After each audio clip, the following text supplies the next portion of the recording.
함께 나눌 말씀의 제목은 이상한 설교자입니다. 여러분, 이상하게도 요즘만큼 설교가 넘쳐나는 때가 없다는 생각을 많이 갖습니다. 그 이유가 무엇이냐? 인터넷 때문에 그럴 수도 있고 또 유튜브 때문에 그럴 수 있습니다. 그래서 유명한 분들의 설교를 우리가 쉽게 접하게 되죠. 저같이 인기도 없는 목사도 유튜브를 이렇게 만들어서 설교를 올릴 정도니까 너도 나도 설교를 많이 올리며, 그리고 가까운 마켓만 가더라도 CD를 쉽게 접할 수 있는 것이 요즘입니다.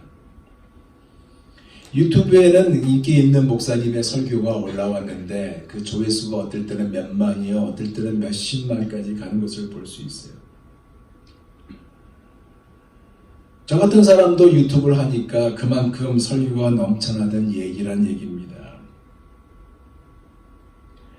사실 유명한 분들의 설교를 보게 되면 강력한 메시지도 있지만 대부분이 합리적인 설교가 많습니다.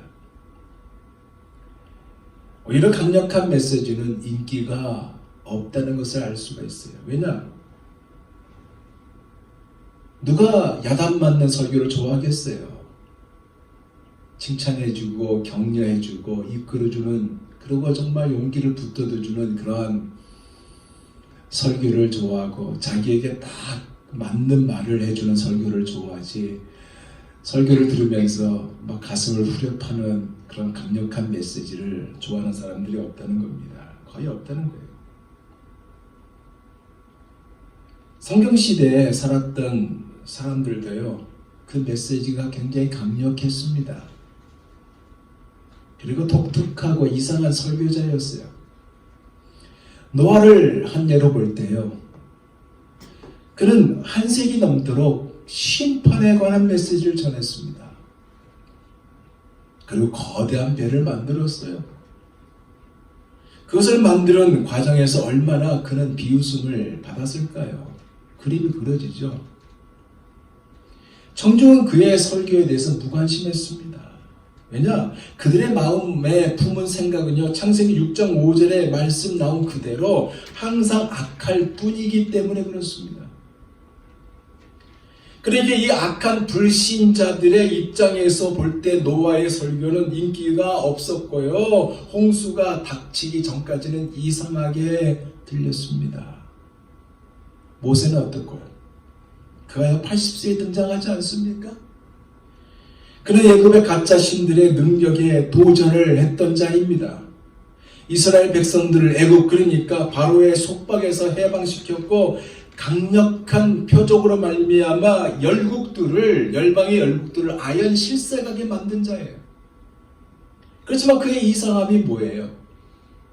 그가 직접 백성들에게 메시지를 전하지 않고 그의 형 아론을 통해서 거의 전했다는 것입니다.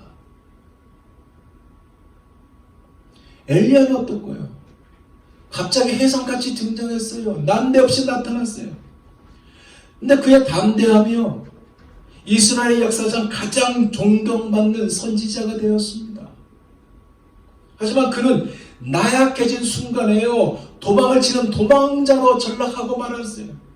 특히 이세벨이 죽이게 했다는 그 이유에는 하나님께 나와 자신을 죽여달라고 간청하는 모순된 그 모습을 보였던 자가 엘리야입니다. 즉 절망의 구렁텅이에서 연약함을 보여준 선지자가 엘리야였다는 얘기예요. 근데 희한한 것은요, 여러분, 하나님은 이렇게 불완전하고 약하며 변변찮고 심지어 이상한 사람들을 사용하셔서 강력한 메시지를 선포하기를 기뻐하셨다는 사실이에요. 이것이요, 구약이 끝나고 신약으로 와서도 마찬가지였고 구약의 마지막 선지자인 세례 요한에게도 그대로 적용되고 있습니다. 그는 정말로 이상한 설교자였습니다. 생각해 보세요.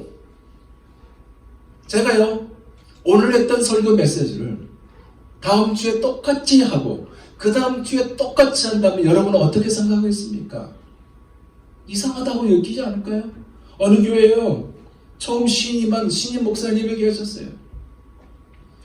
첫 취임 예배에서 아주 멋지고 놀라운 설교를 했습니다. 그래서요, 교인들이 그 설교를 듣고 너무나 기뻐했어요.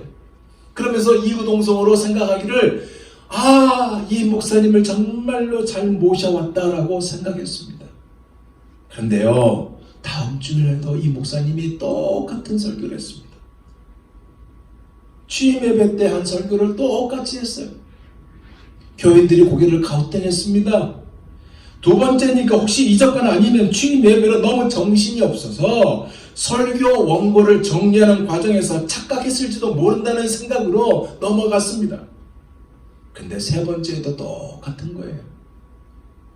이때 교인들의 반응이 뭔지 아세요? 불사. 잘못 모셔왔구나. 잘못 우리가 택했구나 라는 생각을 하게 됩니다. 그래서 한 용감한 교인이요, 목사님에게 이런 질문을 던졌습니다. 목사님은 언제 새로운 설교를 하실랍니까? 그랬더니 목사님이 이렇게 답했습니다. 당신이 이 말씀을 가지고 정말로 당신의 삶 속에 적용했을 때, 그때 저는 새로운 설교를 시작할 것입니다.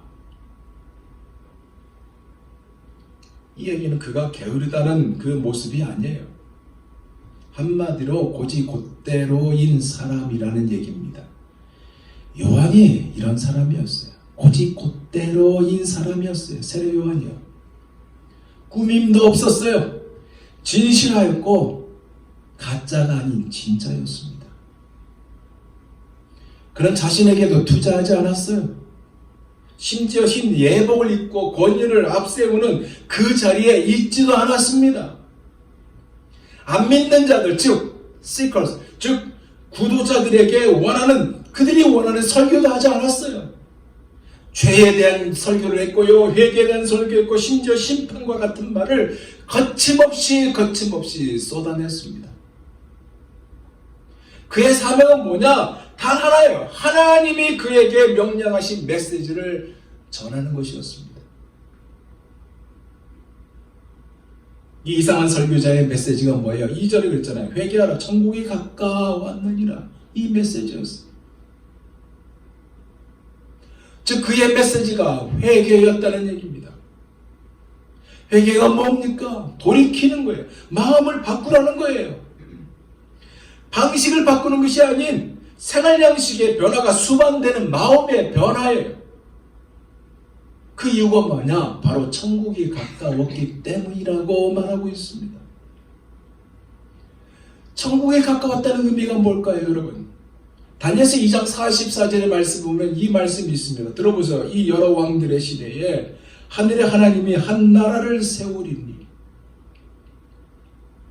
이것은 영원히 망하지도 아니할 것이요 그 국권이 다른 백성에게로 돌아가지 아니할 것이요 도리어 이 모든 나라를 쳐서 멸망시키고 영원히 설 것이라.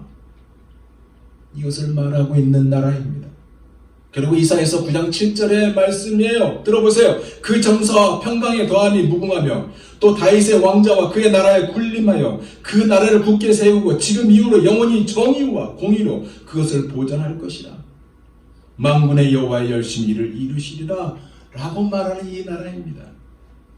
바꿔 말하면 메시아와 함께할 대망의 나라예요. 메시아와 함께할 이 나라가요, 하나님의 백성에게는 공의와 평화와 정의와 구원과 축복을 가져올 것이지만 그 나라가 도래하면 불신자들, 악인들, 그리고 하나님과 그분이 보내신 메시아를 거부한 사람들에게는 심판과 진노가 임할 것을 세례 요한이 선포한 거예요. 이것이 바로 회개할 이유였던 것입니다. 왜냐? 하나님의 나라에 들어가려면 생각과 마음의 변화가 있어야 하고 회개가 선행되어야 했기 때문에 그렇습니다. 마태는 이 이상한 설교자에 대해서 소개를 오늘 본문이 하고 있는 겁니다. 대부분이 그 이상한 설교자든 누구든 소개할 때 그분의 출생이 어떻게 되고 그 사람의 배경이 어떻게 되고 그 얘기가 먼저 나와야 할 텐데, 마태는 하나님의 나라를 우선으로 꺼냈어요. 왜냐? 회개와 천국이 더 소중하기 때문에 마태는 먼저 그것을 꺼냈습니다.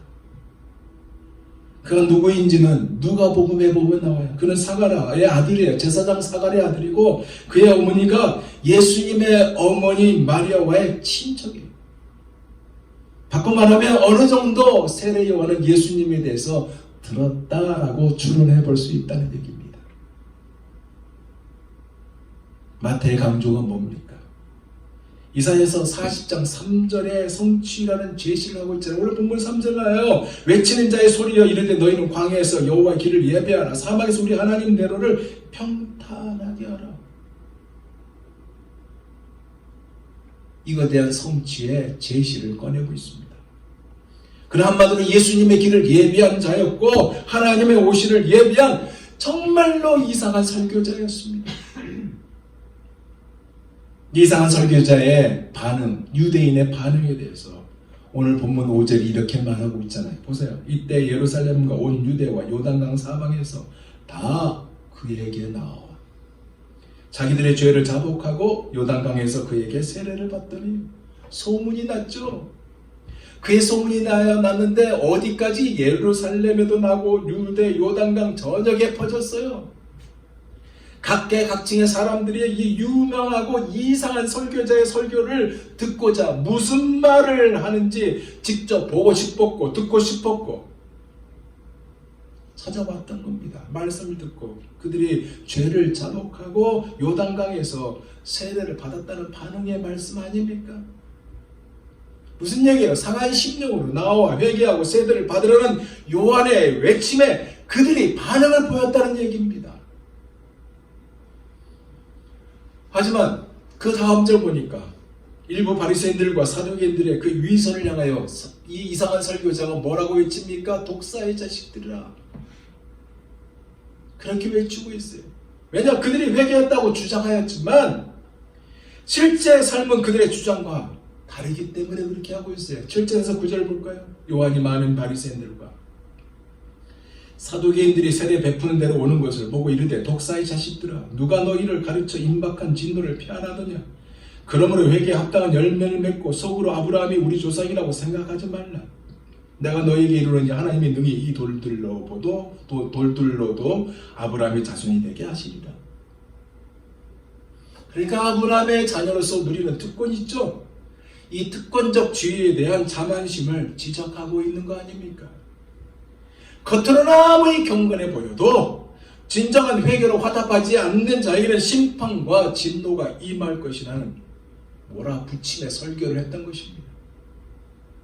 그리고 청중에게는 임박할 진노를 피하라고 경고하였어요. 즉 회개하지 않는다면 나무처럼 잘로 불에 던져질 위험에 처해 있다고 윽박질렀다는 표현이 맞을 줄 모릅니다. 또한 성령의 불로 세례를 주실 장차 오실 메시아를 가리켰는데 그 말씀이 11절이에요. 나는 너희로 회개하기 위하여 물로 세례를 베풀거니와 내 뒤에 오시는 이는 나보다 능력이 많으시니 나는 그의 신을 들기도 감당하지 못하겠노라. 그는 성령과 불로 너희에게 세례를 베푸실 것이요. 이상한 설교자가 이렇게 외쳤어요. 무슨 얘기일까요? 오실 메시아가 성령의 능력으로 의인과 악인을 분별하기 위해 정련된 불을 사용하신다는 말씀입니다. 즉 심판하실 재판관으로 오신다는 것이고요. 구원받은 의인들과 구원받지 못한 악인들을 타작마당에서 기절하는 사람처럼 가려낼 것이라고 말씀하고 있어요. 12절을 보세요. 손에 키를 들고 자기의 타작마당을 정하게 하사 알곡은 모아 곡간에 들이고 쭉쭉이는 꺼지지 않는 불에 태우시리라.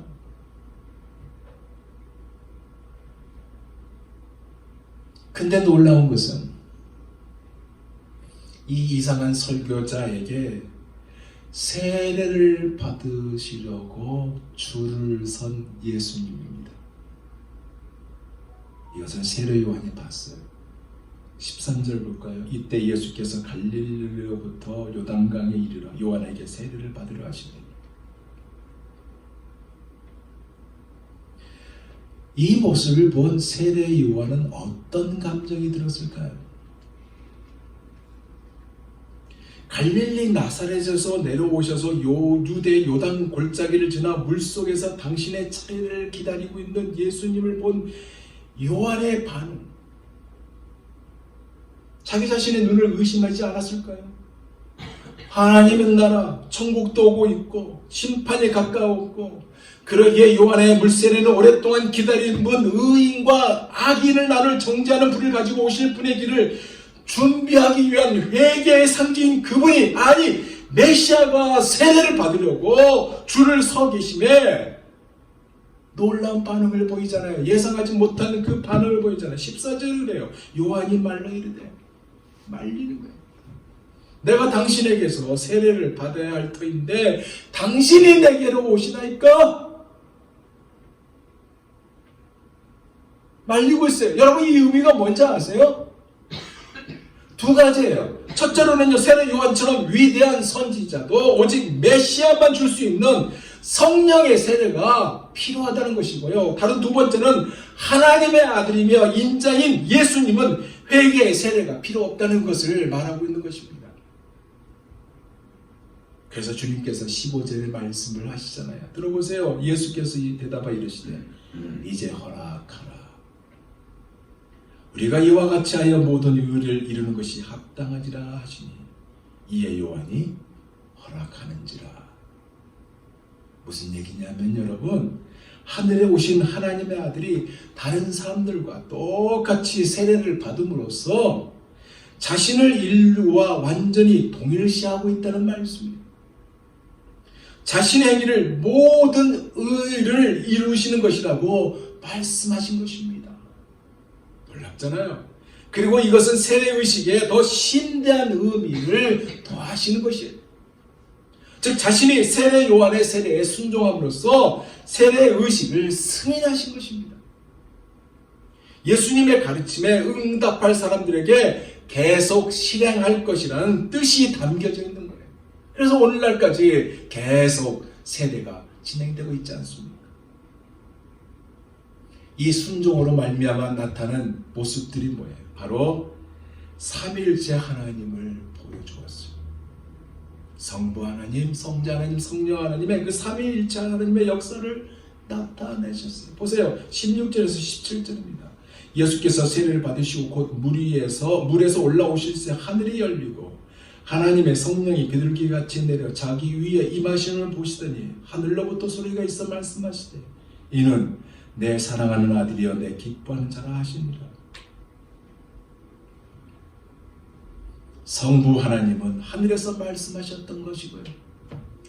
성령 하나님은 비둘기처럼 내려오셨으며, 성자 하나님은 아버지의 승인과 성령의 징표를 받으신 것을 보여주고 있는 거 아닙니까? 그러기에 하나님은 한 분뿐이고요. 성부는 하나님이시며 성자도 하나님이시고 성령도 하나님이라는 사실을 보여주고 있어요.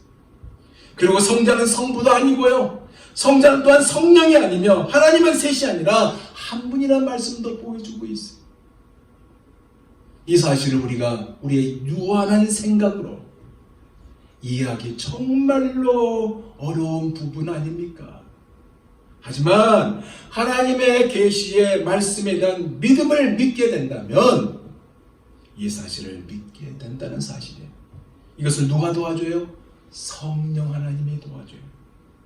성령으로 말미암아 이 사실을 믿음으로 받아들이게 된다는 사실입니다. 이것을 믿는 우리에게 얼마나 감사한지, 얼마나 큰 은혜인지 몰라요. 그러기에 기독교의 능력은 여러분 바꿔 말하면 성령의 능력이라고 말하고 있어요. 우리가 성령님에 대해서 오해를 종종 할 때가 있어요.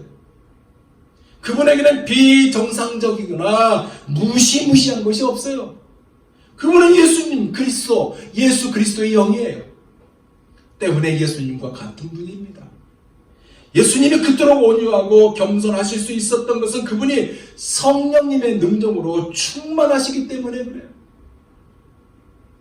근데 우리가 종종 오늘날 보면 이 하나님의 영인 성령님을 너무 홀대하는 경우가 있잖아요. 근데 그렇지 않기를 원합니다. 이제 말씀을 정리해 볼게요. 이 이상한 설교자 세례 요한의 메시지가 뭐라고 그랬어요? 회개하라. 천국이 가까웠다는 거예요. 바꿔 말하면 당신과 내와 하나님과의 관계에 대해서 마음을 바꾸라, 그 얘기예요.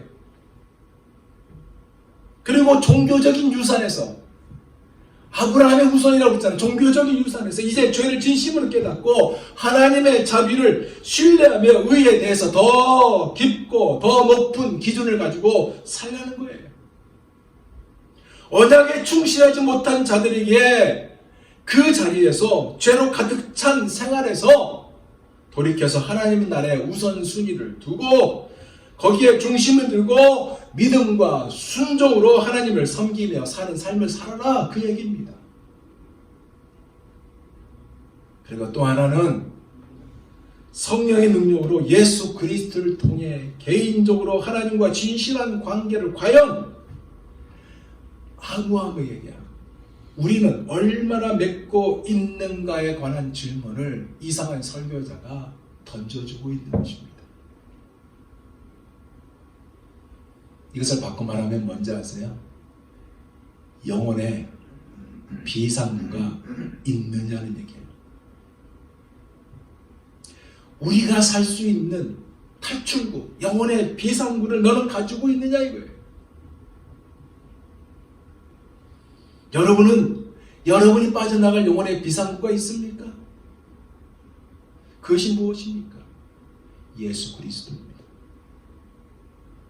그래서 우리가 다시 오실 예수 그리스도를 기다리고요, 회개하라, 천국이 가까이 왔다는 이 이상한 설교에 외치는 외침에 귀를 기울여야 하는 것입니다. 그랬을 때 우리는 바실레아 톤 우라노, 즉 천국을 소유하게 되는 거예요. 천국 하나님의 나라는 우리 눈에 보이지 않아요. 그 나라가 가까이 왔는지 아닌지도 손에 잡힐 수 있는 확인할 길이 없어요. 그렇지만 이 나라를 명백한 실제로 인식하는 사람이 되기를 원합니다. 우리가 실제로 하나님을 인식하며 하나님 나라를 인식하며 살기를 원한다는 거예요.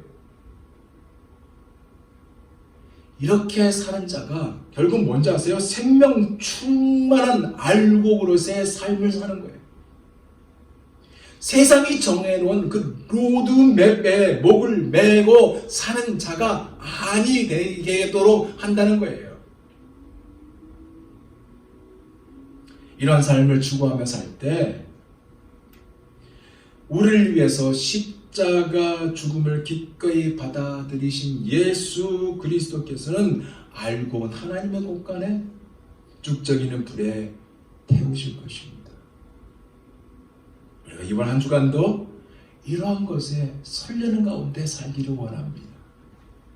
이 마음을 가지고요, 심령이 강한 자가 되고요, 이 마음을 가지고 의에 줄이고 목마른 자가 되고요, 이 마음을 가지고 화평한 자가 되므로 하나님의 아들이라 일컬음을 받기를 원하고 천국을 소망하며 살아가는 자, 천국을 전하는 자가 다 되시기를 예수 그리스도의 이름으로 축원드립니다. 기도하겠습니다.